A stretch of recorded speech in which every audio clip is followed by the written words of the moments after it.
In this week's episode, we're looking at episode 5 of Project Fear, and this little show means that you have to watch their episode first and then come back and see myself with Lucy here. Hello, Lucy.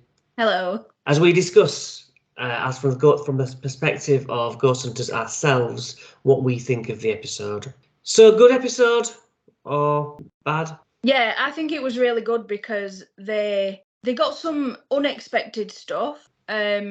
And they also, again, included a lot of investigating where it didn't get result. Yeah. And I really do love it when they, like, put those bits in. And I always like their antics, as someone called it on Reddit, you know, where they're just having a good time. I know some people seemed to be complaining that there was too much of that in the episode, but I think it just shows their personality, because it'd be boring if we didn't get to know them. And they just went into buildings and they were like, "Hi, I'm Dakota.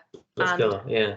I'm going to try and find a ghost." There's just, you know, it brings personality more than they could before, and I like that. I don't mind it, to be absolutely honest, because they're really nice people. That's why we like them, and yeah, it's a connection with who they are. Yeah, it doesn't irritate me, but I also saw people saying, "I wish they'd just bloody get on with it and stop messing like children." And it's like, they can do what they want.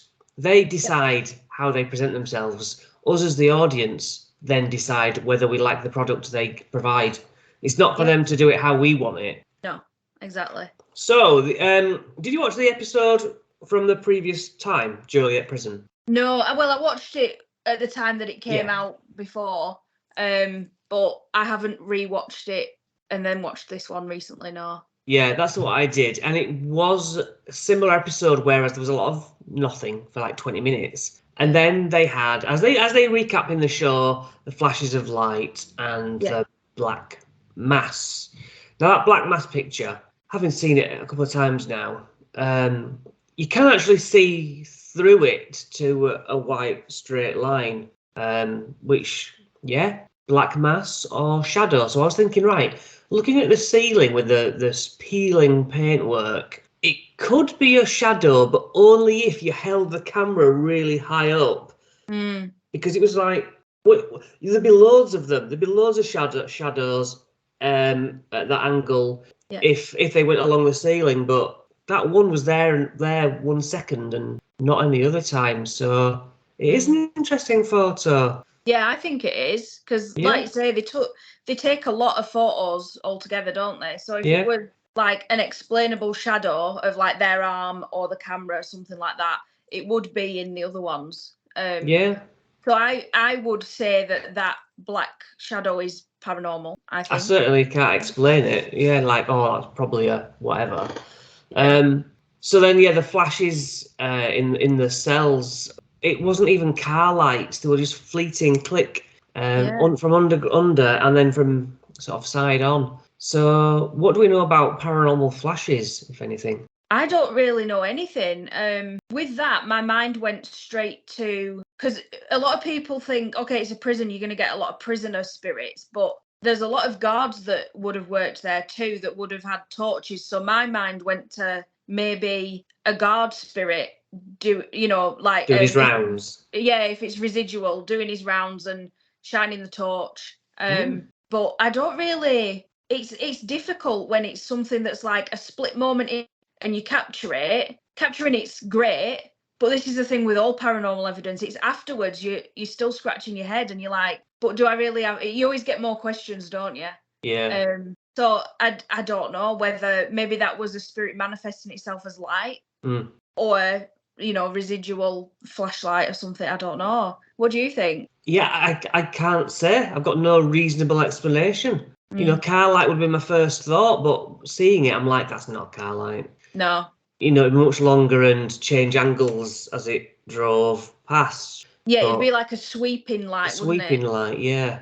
So, I just thought energy, spirits in the form of energy. I have heard, never witnessed, actual orbs that are floating. You can see them with the naked eye. I've heard spirits are beads of light in their purest form from many mediums who say that is a spirit, and then they choose to project show themselves in spiritual form of whatever age they decide. I haven't no yes or no to that. It's like, okay, if that's what they say. Yeah. So I guess that is the evidence, the only evidence I've seen. Okay, I've witnessed that now on TV, that's what happens. And I'm just waiting to see it in other scenarios. Yeah. I guess, you know. The last time as well, they had the Ovulus on and they got Felon and a slam noise. Obviously, a slamming door. Now, on the Ovulus, Felon, they're in a prison. I mean, that's good, isn't it? We'd be excited if that's what came through for us. Yeah. You know, if they had that at the hospital the other week, you'd be like, oh, it doesn't really fit. But as I say, that was the first episode from other seasons. So Joliet Correctional Centre was a prison from 1858 to 2002. It was featured in the movie The Blues Brothers and White Heat. So yeah, built from limestone, actually by the convicts, and has a female prison inside the male prison, which is a really weird thing, not separate, but in the middle. It had famous criminals from all over the time as they cover, but I don't know if you agree that the famous prisoners doesn't add anything to the paranormal angle. I don't think so, no, because you've got, I think that's just a matter of chance of how widespread the news was at the time that they committed the crime. There were probably other prisoners in there that did equally as sick things. So, yeah, I don't think, like, not celebrity, that's probably the wrong word, but the well-known prisoners, I don't think there's any more chance they'd come through than anybody else. But that's a mistake that I think sometimes, not Project Fear, but a lot of people who investigate places, they'll investigate it because it's well known for a certain person, and then they only try and communicate with that person as if they're the only person to ever have existed there. Like when I investigate Pendle Hill, I always go in not asking to speak to any of the people that were accused of being witches. And, you know, you probably, if you think about it, you've got way more chance of speaking to just random people that lived there, died there, worked there. So, yeah. Yeah, they don't have different spiritual energies, do they? Just because they were famous. No. So, following on from that, hundreds were killed by electrocution or lethal injection, and many were murdered because that's how prison is. And loads of people just simply died of old age. So there's endless spiritual torment there anyway. Yeah. The first signs of hauntings related to this prison were from 1932, when singing kept coming across the city in Latin, and people started to follow the noise. Like, what is that weird noise? The locals would trace it to the cemetery, and they found it came from the prison cemetery, but there was nothing there. And it became a little bit of a mystery to an ongoing mystery that people would actively go and follow these ghostly singing wails and stuff. It got debunked. They found that in a quarry owned by the prison, or where the prisoners worked, there was a particular guy who would, while working, sing these songs, and it would carry across the valley and appear to be coming out from the cemetery, but it wasn't. Oh, wow. But it was a massive thing. Families would have picnics there in this singing cemetery. They'd have evenings of it. It'd become like they were that popular to find out these hauntings. They'd have like these hot summer night picnics to witness it, and it was just this dude singing in another quarry. That would be really eerie to hear, though. Really eerie. In Latin as well. Yeah. And then decide to follow it. Yeah, really cool. So outside of the show, there's sounds are heard of people crying, people whistling, the usual negative feelings, and anomalies caught on camera, which, we end up seeing in this episode as well. Now, it starts off with Chelsea and Alex being split together, and Tanner and Dakota. So looking at Chelsea and Alex, there's the walkie-talkie blips, right? Followed by the very obvious button release of the walkie. Now, obviously there's nobody on the walkie at that time. And it's like, it's the sound of somebody, you could easily do it knocking the button. Yeah. Because no one's saying, hey, are you all right? It's just interesting that if Dakota and Tanner were in range as well, why it didn't come through on theirs. So that would indicate that it accidentally came from theirs, maybe, if you're trying to rationalize it, but then they showed them and they're not touching the walkie at all. No, but in my head, I'm thinking, yeah, where do I put my walkie? I put it in the front pocket of my hoodie, which is a right through thing. When you're bending up, when you're bending over, squatting down, how they do across filming each other, what's going to get pushed? The button on the side. That was just I have no evidence. That was my first thought, that I bet it's in his pocket. Yeah. You know, I'm equally likely to say it's paranormal. Something's messing with your walkie, but I just wanted to put those two sides there. Yeah. So there's a noise of a drop up ahead, quite loud. And I'm like, yeah, it's a decaying building. I always think in such a rundown building, things do hit the floor. But how often do you and I witness decaying building drops? We don't really, do we? No. It's not like we're always walking down corridors and stones hit the deck and we go, no, yeah, it's just another building drop. So I can't discount that either. But we don't get that, you know. Dakota says, "Are you above us, like on the floor above?" And I don't know if you remember the thump, but I was like, "Oh, that's a good thump." Yeah, I thought that was really good, and it was in good time of him saying, "Are you above us?"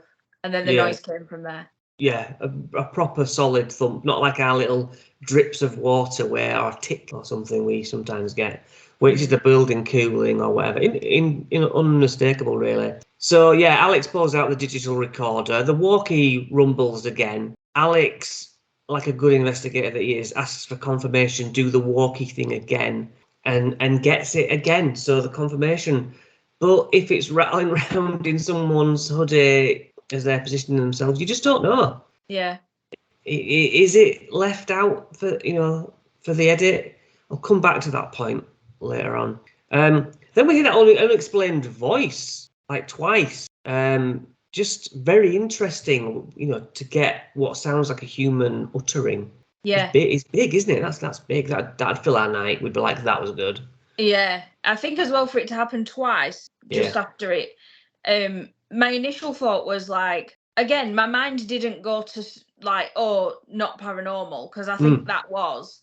My mind just went to like, but what is it? A voice, or is it like someone dragging something across the floor to let you know that they're there upstairs? Or it's difficult, isn't it, when it's like it's got that tone to it that it could either be a moan with vocal tone. I suppose that's the thing as well, like that nothing beats being there in the moment.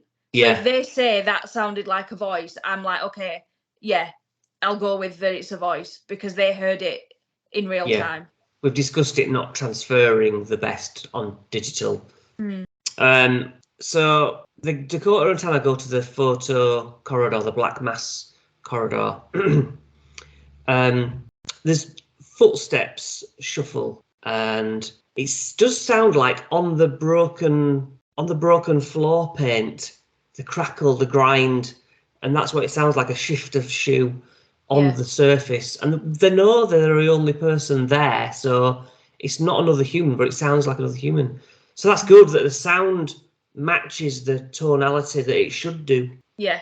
They go to the third floor, the hospital floor, and there's another noise like a rock, which again is a decaying building. And when they go up and they're vibrating it, anything that's ready to fall drops, or them walking through and talking and breathing and moving doors could disturb something. Yeah. So it's, again, you can't say, but I guess that's just the way it goes. But then the collapsing room that they decide to double back on, they're like, oh, look at this, the whole place is caving in, that's why we're not allowed up there. Yeah.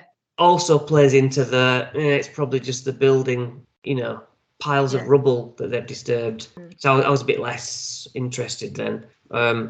So Alex and Chelsea, they do a EVP digital session 2, and they hear like a knock knock, which is always good evidence when you get a knock. Now their flashlight starts to play up, and I was wondering, sometimes you get connection issues and you have to redo the batteries. But yeah, torches, when they run out of battery, they run out of battery so slow that your light goes dim, doesn't it? Over time, you're like, this is getting dimmer and dimmer. It just doesn't suddenly go, did flash off. Yeah, I did wonder if it was, because I think she was trying to, like, tighten it and make, I think she seemed to be doing something to cancel out any other explanation, and it was still doing the same thing when she was pointing it in a certain direction. So I did find that interesting, that it seemed to happen in sync with other things, Yeah. They catch no EVPs on that session. So Dakota takes photos and they get nothing. He then breaks out the Mel meter. I've touched on this before in a live stream, but I don't think on this series. The Mel meter was Gary Galka's equipment that he made when his daughter Melissa died, to try and get her to make contact with him. So the Mel stands for Melissa. Okay. It's an EMF detector like the K2, like the Gauss, but also has a temperature thing inside as well. So it's like a REM pod with a temperature noise. So I don't know what was reacting when it does go off, whether it was the proximity or whether it was the temperature change. But it blips and goes off, and it absolutely should not. Yeah. Even if it's temperature, our temperatures go up and down, don't they? In York, it were flashing red and flashing blue, your thing all the time. Yeah. So that was good. I'm a real fan of a REM pod because we know how rarely they go off. Yeah. They're not temperamental instruments, are they? No, they're not. And like they showed when they got it out, this is how close a human has to get to it and it's literally like that, isn't it? Yes. And even then it'll only blip, and you've got to proper touch it. So for it to go off is always cool, especially when they are saying, if this, make it light up, and then it lights up. Yeah. Those moments are just absolutely amazing. Gold. Yeah. The blip then goes long when they say, "Are you mad?" And he takes a photo, and then Dakota's like, "Are we misinterpreting this?" Which is a great sign of a good investigator who's always thinking there's two sides to this. Am I just running away with my ideas? Yeah.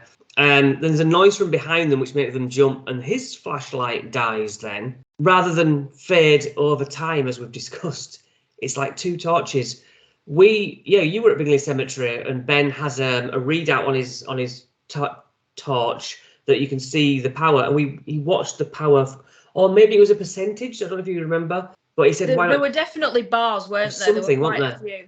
Yeah, and he asked it for it to be drained, and within 10 minutes it had gone from whatever bars to none. Yeah, and we were just watching it go down.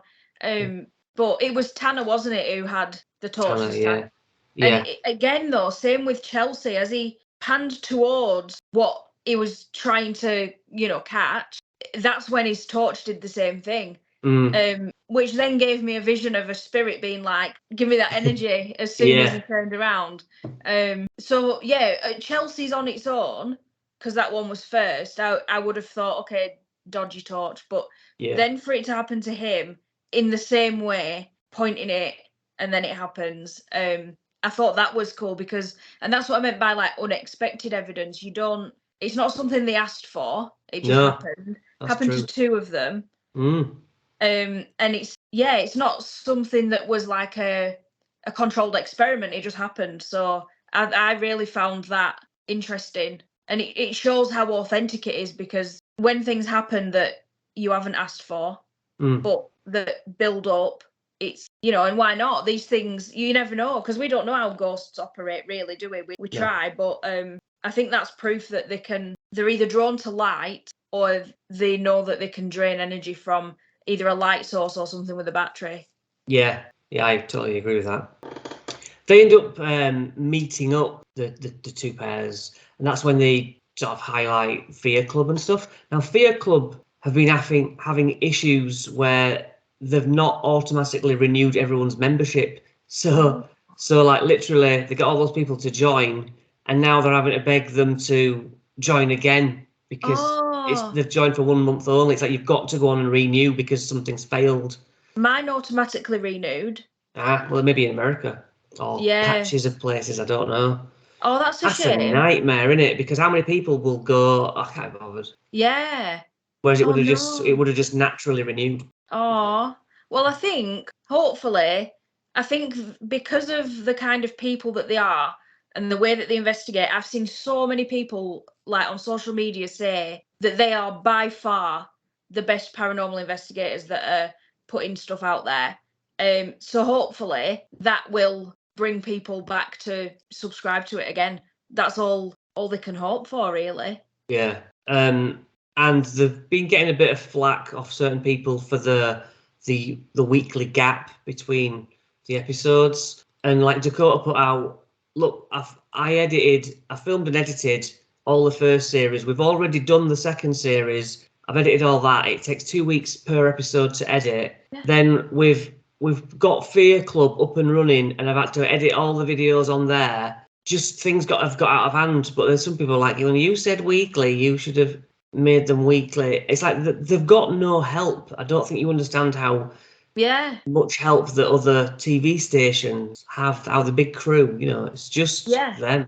I think as well, now that they are like solely on social media, I hope they remember that the people with negative opinions make up the tiniest percentage of the audience, but they just shout the loudest. Exactly. So when you read it, you'll think, shit, does this represent a lot of people? It doesn't. Like, to me, I love the way they split the episodes into two, because it means we get like 2 weeks of the same location.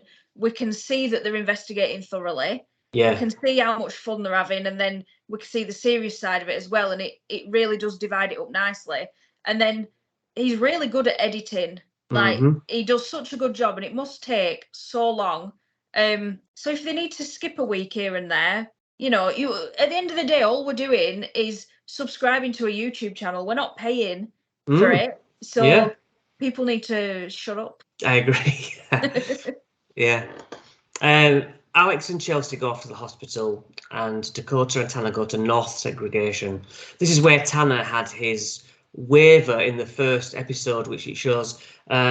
He, very much out of breath, feeling like his chest was being crushed or whatever. He didn't feel well. He felt nauseous. And Tanner decides to go up alone to death row to sort of face his fears a little bit, which is the point of the program. Dakota stays in maximum security and sits still, thinking, right, this is Tanner's moment. Let him have, probably knowing that the edit's going to be about Tanner facing his fears.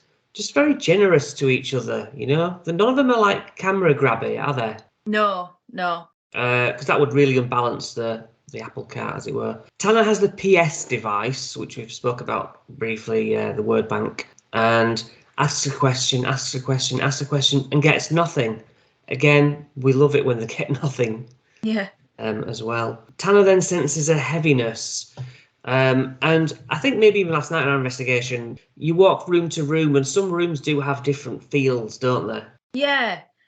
It's hard to tell as well sometimes. Like I was saying last night, we went down into the cellar, didn't we? And I started to feel sick and heavy. Yes. But I really do think that in that case, it was, it was just pure brick, damp, dusty, spider webs. Yeah. And that, I think just environmental factors contributed to that. But I think when walking between the cinema screens that we went to last night, there were different vibes. Yes. Again, it could be the size of the room, height of the ceiling, stuff like that. But I think what's really cool is when you sit with the vibe of the room and you get used to it, and then it changes. Because when they said something dark's coming here, I do believe that, because I do think you can feel it. If it changes, then there must be something. You absolutely do get a sense of dread sometimes, don't you? Just like anticipation, maybe is a better word. Yeah. Like the silence suddenly becomes something's about to happen. Yeah. I don't know how it works, but so why don't you like trespassers? Is asked, and then angry comes through, which that works. Do you remember what you did to him? Chest. Oh, that's a good matchup of a random word generator, Yeah. So angry, 50-50, take it or leave it, that's fine. Do you remember what you did to him? Chest. I was like, okay, that's a tick. You know, you've got me 33% there. And then as they're talking, it's like, you know, near death, which he was like, I feel like I'm going to have a heart. And I was like, okay, you've got me 66. You know, do you remember what he did to him? Memory. And I'm like, all right, that's 99%. You know what I mean? I was like, that's really good. Yeah, it made me think, I want one of these devices now. Yeah. But would there be any better than the cheap, crappy app word banks we use? Isn't it the same methodology? Well, I've looked into how an app on a phone could possibly work, right? Yeah. And so to me, if I'm thinking about an ideal piece of kit that spits out words for ghost hunting, I want it to be based on temperature, atmospheric changes, you know, like, and I want it to also not have the ability to listen to me, because with AI these days, I reckon that you could come up with a very convincing app that's actually just AI. So when you look at a phone, all the phone can actually really do that's linked to ghost hunting, I think, is like temperature and then movement of the phone.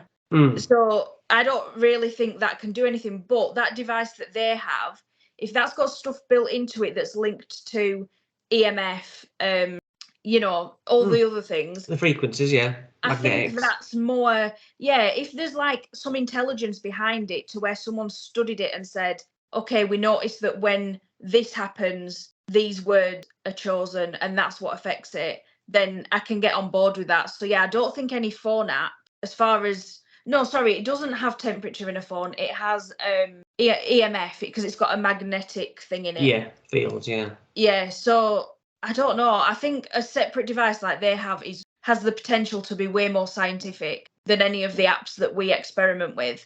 Because it's like I said last night, you know, if that app, we said, who are you? And it said Ryan. But that was within the first 3 things that we asked. So if I was making an app to fool people, I would have it say female and then a name right at the beginning, because that's what you're going to ask. Yeah. Very clever. And when you said that, I was like, that's genius. Yeah, absolutely. That's how you would do it. Yeah. Is there anybody there? Yes, I'm here. You put yes, I'm here. And then, not if you've established someone's there, you can either ask for a name or whether you're male or female. We've done this that many times that I think we would make a good fake app. Yeah, that's the thing. Because I decided, I'm like, I'm going to make an app. So I sat down with Colin, because he's so technical with everything. And he said, honestly, I don't think you can make a truly paranormal app that's got a word bank in it. You'd have to have a separate device that has different sensors and everything on it, with a theory of how it works. So like, for them to get, it was like someone was sat listening to them and reiterating what they were saying. And that's incredible. Yes. So yeah, I think I would put faith in that device. But yeah, the apps, I'm not convinced. Is it just chance that at some point you're gonna get something that's like, whoa, that's why we use them the way we do, though. A lot of people who use it wrong, they wait to hear what it says and then ask questions off the back of it. If it says nurse, they're like, oh, you were a nurse here, did you, or did you need a nurse? Whereas we're like, no, I'll tell you what to say. Yeah. Say a number, say a colour, like we did last night. Yeah. And that's like, no, you answer to us. We don't just bend what you said to our will. No, exactly. And like, that just shows how impressive what they got was, because they were speaking and then the device was like repeating them to say, yeah, I know it was me. But like you say, a lot of people, when they use the app, you can make it fit with anything. If it says fire, you're like, oh, did you die in a fire, or did you start a fire? And then exactly, you're on, then you're off, aren't you? You're off. On you a can story go thread. Yeah, exactly. So it's I don't know. I think when it comes to apps, you've got to be skeptical. But that devices that are made specifically for it, I can get on board. Yeah. Right, let's get to the big matter of the evening. Alex and Chelsea are taking photos. They catch the white, misty image. And I was just saying, no, straight away. And Chelsea's going, you can see it's connecting because of the, it's like coming down. It's like, it's just the blur of the movement of dust. or, an airborne particle of some sort. That was my initial thought. Obviously, that doesn't make it 100% right. I just thought, what was your initial thought when you saw that picture? Did you go, oh, wow, a spirit? Or did you think, I thought I could see the face, but I can see a face in toast if I look for it. That's what that is. But I did think, well, we don't know exactly what caused the blur. No. So it could be dust. It could be a large flake of paint falling from the ceiling that fell so fast they didn't see it. True. I think the moment of what they captured could be paranormal. The face in it, probably not. Yeah. But then they did the classic Pareidolia mistake of saying, oh, when I do this, when I flip it around, when I put this and start going through filters, and then Alex went, oh yeah, that one. Oh, so you're making it look like the best. You're going to present it to the team and us as this is when it looks, if we could turn the colour down a bit, oh, it looks like it's got eyes, turn it down a bit more. Wait a minute, are we looking at evidence or are we creating evidence out of whatever we get? I was really disappointed. It shows that they're human though, because I think it's really easy to, you're in a haunted building, you're looking for evidence. And so when you get something, even when it's just so small, when you're in that moment live, you do get excited about it. And I think that's probably what happened. But yeah, I do think it was it Pareidolia? Is that how you say it? Yeah. Yes. But yeah, it happens. I've done it where I've been doing a live hunt and someone sends me a picture. And at the time I was in a stone tower going down the steps, and I was actually sick. It felt so heavy. I was actually sick. But just before I was sick and I was coming out, someone sent me a picture of a face. Yeah. And at the time, it really scared me because of what had happened. But looking back, it was just because it was outdoor as well. Like it was open at the top. So there was water on the walls, there was damp, there was dry patches, dust, cobwebs. So it looked like a face, but it wasn't. Yeah. But then everyone was like, it pushed you down the stairs. And it's so easy to run away with it. So I can see how it happened. Yeah, absolutely. It's fair play, because if he's taking 10 photos, and if it was dust, we'd be like, oh yes, we've got an image on one of them. This is, great. Yeah. Even if it was dust, it's like, oh, doesn't it look cool though? It looks like a spirit, and maybe it is, because you can't prove it's dust. No, you can't. I was really glad to see a wave of a thread about it online, and the whole point of the thread was, we all know it's Paradolia, but it's still cool, and I'm absolutely on board with it. I'm like, yeah, isn't it awesome how it looks really? But they were all saying, no, it's Paradolia, but it's fun, isn't it? It was a fun moment, wasn't it? And I was like, oh, that is the best audience I've ever seen feedback I saw from. that. Yeah, I saw that post. Was it on Reddit? Yeah. Yeah, and it's really good to see a community that can, say, okay, it's not a spirit, but so yeah, I think they've got a great audience. They really do. Yeah. The phone buzzes, they ring Tanner, don't they, on his phone, and Dakota goes, oh yeah, turn their walkie off. Now I think he did that, possibly, it's my opinion only. I wondered if he did that because he'd realised that he's been pushing the button and thinking, oh, they're probably sending them fake evidence, so I'll just turn it off because I know I've been messing up earlier. That I don't know. But why would he turn it off? I don't know. I mean, that's on for a reason. And he's like, oh yeah, I turned it off. And I wondered whether he'd been, oh yeah, he's been rattling around at the bottom of my bag. Tanner probably had one. Well, he does have one, doesn't he? Yeah.